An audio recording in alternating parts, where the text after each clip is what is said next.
The island of Sodor is surrounded by a beautiful blue sea. It has fields of green and sandy yellow beaches. There are rivers, streams, and lots of trees with birds sing. There are windmills and a coal mine that dumps the villagers the island wide. The island also lots of railway lines. Who's that walking down the track? It's Thomas. Hello, Thomas. Hello, everybody. Welcome to the island of Sodor.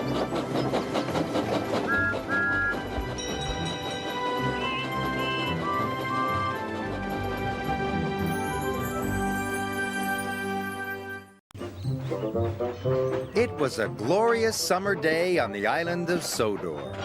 Toby was collecting milk from the dairy. James was pulling passengers to Brendam docks. And Thomas was taking some workmen to work. They were building a new station. Every day, Thomas had to take the workmen there and bring them home again. "I can't wait for the grand opening," he told Annie and Clarabelle excitedly.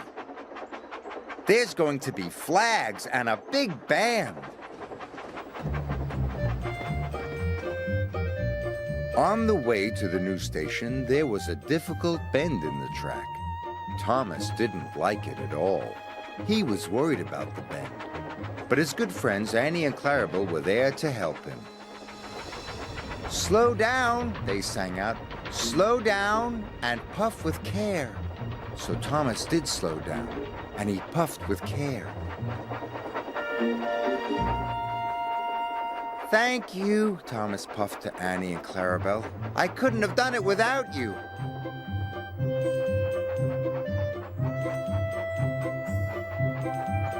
Thomas arrived safely at the station. Sir Topham Hatt was waiting for him. "Today, Annie and Clarabelle are to go for their refit," he told Thomas. "You must take them to the workshop straight away." "But how will I take the workmen home?" asked Thomas. "You can use ordinary coaches instead," said Sir Topham Hatt. "Yes, sir," said Thomas, and he puffed away to the workshop.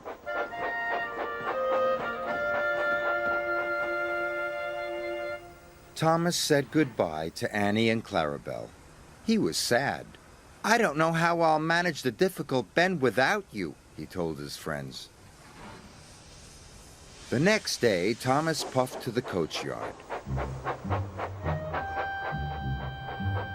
He was still thinking about the difficult bend. Thomas went too fast and gave the coaches a mighty biff. The coaches rolled along the line and bumped into James. "Watch what you're doing!" James snorted. "Sorry," Thomas puffed. Thomas was missing Annie and Clarabelle. He would never have biffed into them. Soon Thomas was on his way to pick up the workers at the new station. difficult bend," he puffed nervously. The difficult bend came nearer and nearer. Thomas was supposed to slow down, but he wanted to get past the bend quickly. So Thomas went faster and faster. The coaches rattled and shook. Soon be over, Thomas said to himself. And soon it was.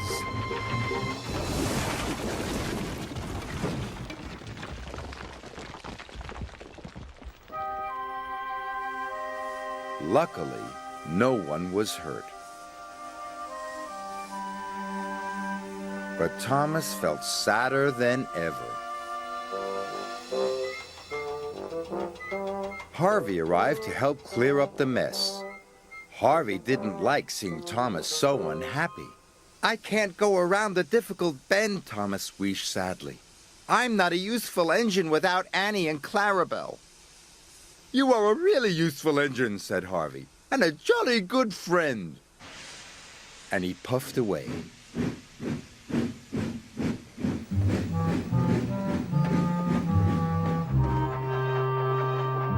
Thomas trundled slowly back to Tidmouth's sheds. He was very sad. He wanted to be back with Annie and Clarabelle. Suddenly, Thomas saw a line of troublesome trucks rushing towards him. They had come uncoupled from Edward. "Cinders and ashes!" cried Thomas. "The troublesome trucks are heading for the new station, and they're going too fast. I must warn the station master." So he raced after them. The troublesome trucks clattered along the track. Thomas was determined to save the new station, so he dashed after the runaway trucks. Thomas went faster and faster. He raced past the troublesome trucks, but he was nearly at the difficult bend.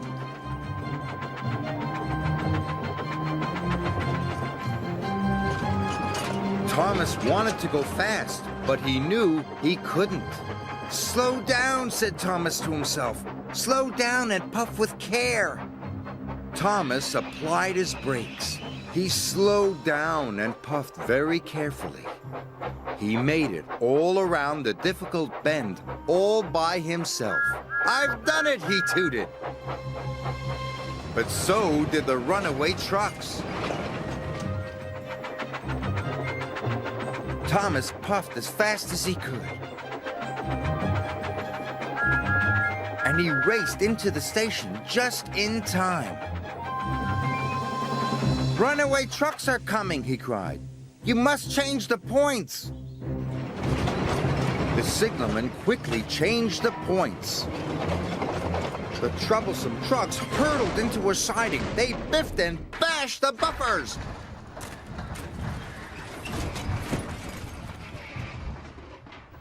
But the station was safe. The next day, Thomas was back with Annie and Clarabelle. They were going to the grand opening of the new station. They chuffed along happily together. And when they came to the difficult bend, Thomas slowed down and puffed with care. The difficult bend wasn't difficult anymore. The grand opening was a great success, and the new station looked wonderful. Sir Topham Hatt came to see Thomas. "You have saved my new station," he said. "You are a very brave and useful engine." "Thank you, sir," said Thomas. He was so proud it made his firebox glow.